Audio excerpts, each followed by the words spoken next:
Good morning. शुरू हो चुका है एक नया दिन और मैं मीनू शर्मा लेकर हाजिर हूँ आपके लिए मनी मॉर्निंग की बुलेटिन, जो बचाता है आपका समय और आप तक पहुँचाता है हर जरूरी खबर। तो चलिए चाय की चुस्की और मनी मॉर्निंग के इस बुलेटिन के साथ करते हैं नए सफर की शुरुआत। जीएसटी काउंसिल कर रही है एक नया कानून लाने की तैयारी। अधिक इनपुट टैक्स क्रेडिट का दावा करने वाली कंपनियों को बतानी होगी इसकी वजह। अतिरिक्त टैक्स रिफंड को ब्याज सहित लौटाना होगा सरकार को। 11 जुलाई को होने वाली जीएसटी काउंसिल की 50वीं बैठक समिति की सिफारिशों पर लिया जा सकता है बैठक में अंतिम निर्णय। इस कदम से फर्जी चालान पर अंकुश लगाने में मिलेगी मदद। जीएसटी अधिसूचना महानिदेशालय ने 2022-23 में पकड़ी 1.01 लाख करोड़ रुपए की जीएसटी चोरी। सरकारी बैंकों के कर्मचारियों की बढ़ने वाली है सैलरी। सरकार ने आईबीए से बैंक कर्मचारियों की वेतन वृद्धि के लिए 12वें द्विपक्षीय समझौते को लेकर बातचीत शुरू करने को कहा। 1 दिसंबर 2023 तक इस प्रक्रिया को पूरा रखने की रखी है समय सीमा। वेतन संशोधन तक समय पर लागू करना चाहती है सरकार। वेतन संशोधन से सरकारी बैंकों, पुराने प्राइवेट बैंकों और कुछ विदेशी बैंकों के कर्मचारियों को होगा फायदा। आईटी कंपनियों की ग्रोथ पहली तिमाही में रहेगी धीमी। वेतन वृद्धि, प्रोजेक्ट्स में देरी और खर्चों में कटौती से आईटी कंपनियों के मार्जिन पर रहेगा दबाव। नौकरी के नाम पर होने वाले फर्जीवाड़ों में हुई है बढ़ोतरी। नौकरी दिलाने के नाम पर छटनी का शिकार हुए लोगों के साथ हो रही है ठगी। आईटी कंपनियों ने छटनी और नई भर्ती में कमी आने से बेरोजगार लोगों की संख्या में हुआ है इजाफा। वैश्विक मंदी की आशंका से दुनिया भर में आईटी कंपनियां हैं प्रभावित। भारतीय रेलवे ने सभी रेल मंडलों को दिया ट्रेन किराए में छूट देने का निर्देश। वंदे भारत सहित सभी ट्रेनों के एसी चेयर कार और एग्जीक्यूटिव श्रेणी के किराए में मिलेगी 25% तक की छूट। एक महीने में 50% से ज्यादा खाली सीटों वाली ट्रेनों के टिकटों पर मिलेगा डिस्काउंट। ट्रेन के बेसिक किराए में मिलेगी छूट। रिजर्वेशन चार्ज, सुपरफास्ट चार्ज और जीएसटी जैसे शुल्क बने रहेंगे यथावत।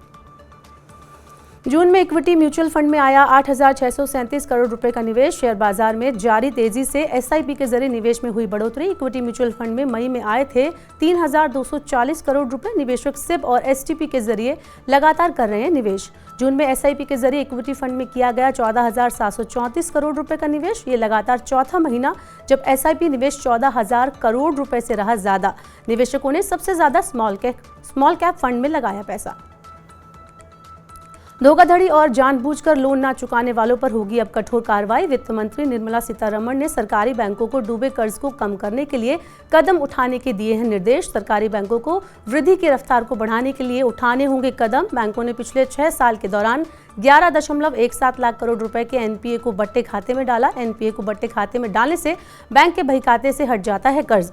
ऊंची ब्याज दरों की वजह से नेट इंटरेस्ट मार्जिन पर दबाव को लेकर बैंक है चिंतित। 1 अक्टूबर से शुरू होगी क्रेडिट और डेबिट कार्ड में पोर्टेबिलिटी। 1 अक्टूबर से सभी क्रेडिट कार्ड और डेबिट कार्ड और प्रीपेड कार्ड ग्राहक बदल सकेंगे अपना card network. Visa, master card और रुपे या अन्य किसी नेटवर्क का अपनी मर्जी से कर सकेंगे चुनाव। कार्ड नेटवर्क पोर्टेबिलिटी से उपभोक्ता एक दूसरे नेटवर्क से दूसरे नेटवर्क में कर सकेंगे अपना कार्ड अकाउंट ट्रांसफर। मौजूदा कार्ड अकाउंट बैलेंस और क्रेडिट हिस्ट्री के साथ कोई भी पेमेंट नेटवर्क चुन सकेंगे ग्राहक। बजाज फिनसर्व की subsidiary Bajaj market chartered accountants को दे रही है सस्ता प्रोफेशनल लोन। सीए ले सकते हैं 40.5 लाख रुपए तक का ऋण। 14% की दर से सालाना लगेगा ब्याज। वैध लाइसेंस वाले सीए उठा सकेंगे प्रोफेशनल लोन का फायदा। 12 से 84 महीने की अवधि के लिए लिया जा सकता है लोन। प्लेटफॉर्म पर उपलब्ध है ईएमआई कैलकुलेटर। रीपेमेंट प्लानिंग को बनाता है आसान। हुंडई ने 5.99 लाख रुपए में उतारी micro SUV Exter. Tata Motors की पंच के साथ होगा कड़ा मुकाबला। 1.2 लीटर पेट्रोल इंजन से लेस है एक्स्टर।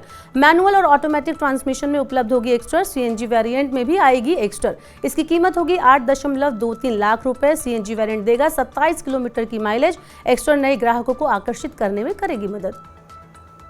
एयरटेल पेमेंट बैंक बढ़ाएगा बैंकिंग केंद्र और सेवाओं का विस्तार। कंपनी ग्राहकों की संख्या और प्रति ग्राहक औसत प्राप्ति को चाहती है बढ़ाना। एयरटेल पेमेंट बैंक चालू वित्त वर्ष की दूसरी तिमाही में ग्रामीण ग्राहकों के लिए लॉन्च होगा फिजिकल डेबिट कार्ड। उत्पादों की पहुंच बढ़ाने से बैंक का बढ़ेगा एआरपीयू। सरकार ने धन शोधन कानून प्रावधानों में किया बदलाव। प्रवर्तन निदेशालय को जीएसटी नेटवर्क के साथ जानकारी शेयर करने की दी अनुमति। इस कदम से मिलेगी धन शोधन के जरिए की गई जीएसटी चोरी की वसूली करने में मदद। जीएसटीएन और ईडी के साथ जानकारी शेयर करने वाली इकाइयों की सूची में किया गया है शामिल। पीएमएलए के तहत जीएसटीएन के आने से तैयार होगा मजबूत नया ढांचा। इससे बड़ी टैक्स चोरी करने वाले लोगों पर कसेगा शिकंजा। बकाया टैक्स भुगतान करने के लिए किया जा सकेगा मजबूर। टाइटन चालू वित्त वर्ष में खोलेगी तनिष्क के 18 नए इंटरनेशनल स्टोर। ज्यादातर स्टोर खोले जाएंगे खाड़ी क्षेत्रों में। कंपनी के अंतर्राष्ट्रीय स्टोर की संख्या पहुंच जाएगी 25 पर। कंपनी को अंतर्राष्ट्रीय बाजार में मिल रही है सकारात्मक प्रतिक्रिया। तनिष्क का लक्ष्य है एनआरआई आईपीओ बाजार में प्रमुख आभूषण ब्रांड बनाना। टाटा समूह की कंपनी तनिष्क ने पिछले साल दुबई में चश्मा ब्रांड टाइटन आई प्लस का पहला अंतर्राष्ट्रीय स्टोर खोला था। कंपनी ने बनाई है और भी स्टोर खोलने की योजना। गोफस्ट को बेचने के लिए समाधान पेशेवर ने आमंत्रित किए अभिरुचि पत्र 9 अगस्त तक जमा किए जा सकेंगे। अभिरुचि पत्र पात्र संभावित आवेदकों की सूची 19 अगस्त को की जाएगी जारी। गोफस्ट ने 2 मई को स्वैच्छिक रूप से कर्ज समाधान प्रक्रिया शुरू करने की दी थी अर्जी। परिचालन बंद कर चुकी गोफस्ट एयरलाइंस के हैं करीब 4200 कर्मचारी। गोफस्ट पर है करीब 11,463 करोड़ रुपए का कर्ज बकाया। उत्कर्ष स्मॉल फाइनेंस बैंक का आईपीओ खुलेगा 12 जुलाई को। कंपनी ने मूल्य दायरा किया 23 से 25 रुपए प्रति शेयर। आईपीओ से 500 करोड़ रुपए जुटाना चाहती है उत्कर्ष स्मॉल फाइनेंस बैंक। 14 जुलाई तक सब्सक्रिप्शन के लिए उपलब्ध होगा आईपीओ। एंकर निवेशक 11 जुलाई को शेयरों के लिए लगा सकेंगे बोली। बैंक की जमा 7,507 करोड़ रुपए से बढ़कर हुई 13,710 करोड़ रुपए। तो आज के बुलेटिन में फिलहाल के लिए इतना ही। अपने काम की जरूरी खबरें और महत्वपूर्ण खबरें देखने और समझने के लिए सब्सक्राइब करें हमारे यूट्यूब चैनल को। पर्सनल फाइनेंस से जुड़े खास कार्यक्रम देखने के लिए अगर आपने मनी9 के ऐप को अब तक डाउनलोड नहीं किया है तो तुरंत कर लें। बने रहिए मनी9 के साथ। नमस्कार।